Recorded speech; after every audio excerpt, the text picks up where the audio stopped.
Pergunta: você tem algum vídeo que fala se o comunismo voltar ao Brasil e partidos de extrema esquerda, se existiria o risco de fecharem as igrejas? As irmãs e irmãos agora vivem falando disso. Isso procede? Nós corremos esse risco? Resposta: bem, se você perguntar se a minha carne gostaria, a resposta seria não. Porque ninguém quer sofrer, né? Se minha carne gostaria que cristãos fossem perseguidos. Mas, biblicamente falando, se fecharem as igrejas, e aí agora estou falando de instituições religiosas chamadas igrejas, isso vai trazer uma grande economia para o povo pobre e vai trazer a ruína dos lobos, que exploram os incautos. No mais, os cristãos genuínos ficarão mais apegados à palavra de Deus, à comunhão com o Senhor e à oração. E servirá também de filtro para espantar o joio misturado no meio do trigo. Foi na perseguição que o verdadeiro cristianismo mais prosperou. Prosperou espiritualmente, né, eu digo, não financeiramente. O que nós devemos temer é a falsa liberdade e a prosperidade que o mundo oferece. O que a Bíblia diz a respeito? Em Romanos 8, versículo 35, diz que quem nos separará do amor de Cristo? A tribulação, ou a angústia, ou a perseguição, ou a fome, ou a nudez, ou o perigo, ou a espada? Como está escrito: por amor de ti, somos entregues à morte todo dia. Somos reputados como ovelhas para o matadouro. Mas em todas estas coisas somos mais que vencedores por aquele que nos amou. Porque estou certo, escreveu Paulo, de que nem a morte, nem a vida, nem os anjos, nem os principados, nem as potestades, nem o presente, nem o porvir, nem a altura, nem a profundidade, nem alguma outra criatura nos poderá separar do amor de Deus que está em Cristo Jesus, nosso Senhor. Então, se você observar, foi na primeira grande perseguição da igreja que ela se expandiu para outros lugares e muitas pessoas se converteram. Em Atos 11, 19, descreve isso. E os que foram dispersos pela perseguição que sucedeu por causa de Estevão, caminharam até a Fenícia, Chipre e Antioquia, não anunciando a ninguém a palavra, senão somente aos judeus. E havia entre eles alguns homens cíprios e sirenenses, os quais, entrando em Antioquia, falaram aos gregos, pregaram o evangelho aos gregos, né? Anunciando o Senhor Jesus. E continuando, a mão do Senhor era com eles, e grande número creu e se converteu ao Senhor. Pergunta: é possível alguém ser cristão e não ser convertido a Cristo? Resposta: sim, e isso é o que mais existe na cristandade professa. Pessoas que nunca nasceram de novo e nem creram em Cristo como Salvador, e elas acabaram se convertendo a alguma religião cristã, do mesmo modo como um muçulmano se converte ao islamismo, ou um budista ao budismo. O muçulmano não se converte a Maomé, ele se converte ao islamismo. Se você observar bem, praticamente todas as religiões do mundo convidam a pessoa a se converter àquela religião, e não a uma pessoa, como é o caso do cristianismo. Então a questão é: a que ou a quem uma pessoa é convertida? O a que significa que ela se converteu a uma religião, ou um sistema de crenças. E o a quem significa que ela se converteu a uma pessoa. No caso do verdadeiro cristão, ela se converteu a uma pessoa que é Cristo, um Salvador que é pessoal, um homem vindo ao mundo, Deus e homem vindo ao mundo. Uma maneira de identificar se a pessoa é convertida a uma religião ou a Cristo é observando a avidez com que ela se agarra à sua religião. No momento em que ela vê a sua religião sendo questionada e a sua existência colocada em risco, ela defende sua religião, seu pastor, seu sistema religioso com unhas e dentes. Não é o caso de uma pessoa que se converteu a Cristo, porque não há nada para defender além da fé que uma vez foi dada aos santos. Ela não fica defendendo a instituição, não é? Ela fica defendendo a pessoa de Cristo. A fé não está colocada em coisas perecíveis, como um templo, uma organização denominacional ou regras religiosas. O próprio Senhor avisou que haveria joio e trigo vivendo lado a lado no reino.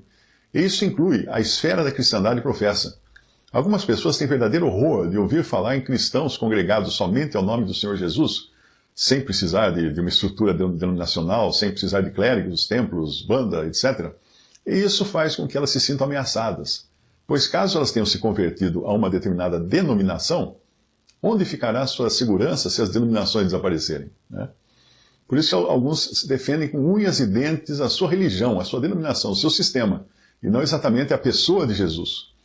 As religiões cristãs atualmente oferecem uma gama bem ampla de entretenimento, e assim fica difícil saber se a pessoa se converteu realmente a Cristo ou simplesmente se associou a uma igreja, como se fosse um clube, para ela se sentir bem ali com as outras pessoas, no contato, em muitos eventos, tal.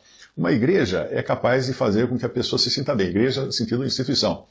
E ela pode oferecer muitos atrativos para a carne, como um belo coral, uma banda muito animada, um templo majestoso, um pregador carismático, quadras de esportes, acampamentos, programas de assistência social, cantores consagrados, etc.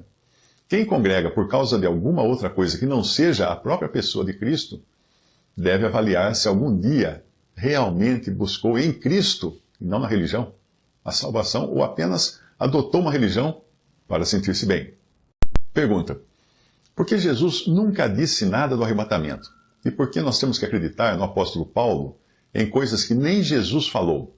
Bem, resposta: a palavra de Deus vai de Gênesis ao Apocalipse, e você não irá entender os planos de Deus a menos que aceite essa palavra integralmente. No passado, o Senhor falou por meio dos seus profetas, que foram enviados a Israel. E Moisés, que escreveu o Pentateuco, os cinco primeiros livros da Bíblia, foi um desses profetas.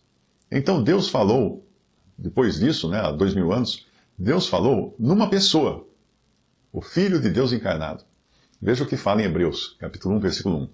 Havendo Deus antigamente falado muitas vezes, de muitas maneiras, aos pais, pelos profetas, inclusive Moisés, a nós falou-nos nestes últimos dias pelo Filho, ou uma melhor tradução, seria no Filho. Versículo 2. A quem constituiu herdeiro de tudo, por quem fez também o mundo, o qual, sendo o resplendor da sua glória e a expressa imagem da sua pessoa, e sustentando todas as coisas pela palavra do seu poder, havendo feito por si mesmo a purificação dos nossos pecados, assentou-se à destra da majestade nas alturas, feito tanto mais excelente do que os anjos, quanto herdou mais excelente nome do que eles. Se você considerar que Jesus, quando esteve aqui, validou os profetas do Antigo Testamento, ao desprezar o Antigo Testamento, você estará desprezando também Jesus, que sancionou seus escritos. Mas é claro que muitos odeiam aquilo que não serve a seus propósitos, como é o caso do Espiritismo, que descarta o Antigo Testamento e diz que só devemos crer nas palavras de Jesus. Sério? Então vamos ver o que Jesus disse aos religiosos do seu tempo, e vale também para todo aquele que não crê no Antigo Testamento. Em João, Evangelho de João, capítulo 5, versículo 45, Jesus diz assim aos fariseus da sua época: não cuideis que eu vos hei de acusar para com o Pai. Há um que vos acusa, Moisés, em quem vós esperais. Porque se vós cresceis em Moisés, atenta bem para isso, se vós cresceis em Moisés, creríeis em mim, porque de mim escreveu ele. Mas se não credes nos seus escritos, como crereis nas minhas palavras? Então eu pergunto a algum espírita que esteja me ouvindo: se você não crê nos escritos de Moisés que condenavam o ato de consultar mortos, como você diz crer nas palavras de Jesus? Mas a sua dúvida era por que nós devemos crer nas palavras de Paulo e outros apóstolos quando eles escreveram coisas que Jesus não disse.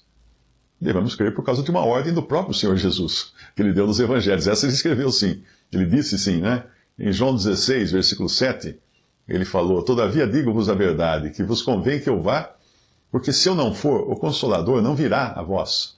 Mas quando eu for, vô-lo enviarei. E quando ele vier, convencerá o mundo do pecado, e da justiça, e do juízo. Do pecado, porque não creem em mim. Da justiça, porque vou para meu Pai, e não mais me vereis. E do juízo, porque já o príncipe deste mundo está julgado. E aí ele continua no versículo 12, dizendo: ainda tenho muito que vos dizer, mas vós não o podeis suportar agora. Mas quando vier aquele Espírito de verdade, ele vos guiará em toda a verdade. Porque não falará de si mesmo, mas dirá tudo o que tiver ouvido e vos anunciará aquilo que há de vir. Ele me glorificará, porque há de receber do que é meu, e vou-lo há de anunciar. Tudo quanto o Pai tem é meu. Por isso vos disse que há de receber do que é meu, e vou-lo há de anunciar. Você entendeu agora? Primeiro, Deus falou, eu li aí o capítulo 16 até o versículo 15. Primeiro Deus falou por intermédio dos profetas, até que viesse o Verbo de Deus encarnado. E a partir daí, ele falou no Filho, que era a expressão exata de Deus. Esse mesmo Filho avisou os seus discípulos que enquanto eles não recebessem o Espírito Santo, não poderiam suportar ou abarcar tudo o que Jesus tinha para lhes dizer. Aí, quando o Espírito Santo veio habitar, desceu do céu para habitar no crente individualmente e na igreja coletivamente, o Senhor deu dons aos homens, dons estes que incluía os de apóstolos e profetas, para transmitirem o que o Espírito Santo ditasse a eles, falasse verbalmente a eles, palavra por palavra.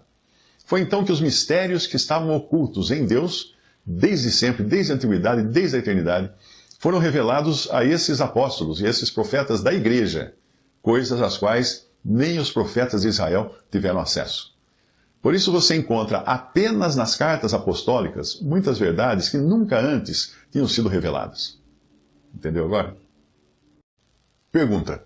Um pregador disse que a graça de Jesus exige algumas condições de nossa parte. É verdade isso? Resposta.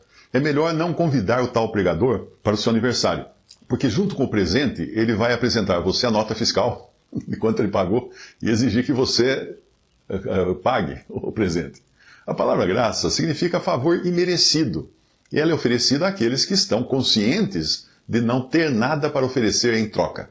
Quando Jesus contou a história do convite para o banquete, aquele convite que foi enviado do tipo convite boca livre, né? Quem viesse podia participar gratuitamente do banquete, ele disse, vinde, porque tudo já está preparado. Ou seja, ninguém precisava trazer um sanduíche de mortadela para ajudar na refeição. Mas os primeiros convidados eram proprietários e também tinham prioridades. E aí, no capítulo 14 de Lucas, versículo 18, não obstante, todos a uma começaram a escusar-se, dizendo, disse o primeiro, comprei um campo, preciso ir vê-lo, rogo-te que me tenhas por escusado.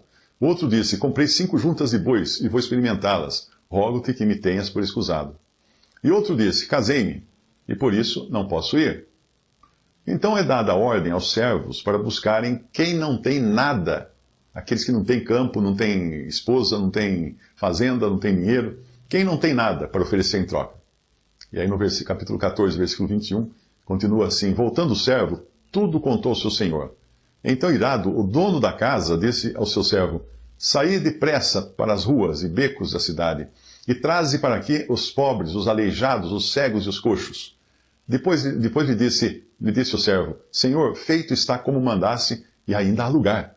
Respondeu-lhe o Senhor, saí pelos caminhos e atalhos, e obriga a todos a entrar, para que fique cheia a minha casa. Porque vos declaro que nenhum daqueles homens que foram convidados provará a minha ceia. Pergunta.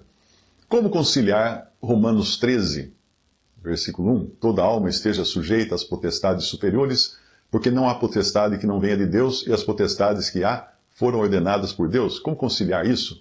Com Oséias 8,4, que diz, eles instituíram reis sem o meu consentimento, escolheram líderes sem a minha aprovação. Com prata e ouro fizeram ídolos para si, para sua própria destruição. Como conciliar, então, essas duas passagens? Uma dizendo que toda autoridade vem de Deus, e outra parecendo dizer outra coisa. Bom, resposta. Se a palavra de Deus diz que não existe autoridade que não venha de Deus, até as escolhidas pela rebelião humana, ou seja, as que chegam ao posto de autoridade por meio de um golpe de Estado, nós devemos considerar que elas são também colocadas ali por Deus. Pois se não fosse ele, ele não permitiria que elas chegassem ali por um golpe de Estado, por exemplo. Visite respondi.com.br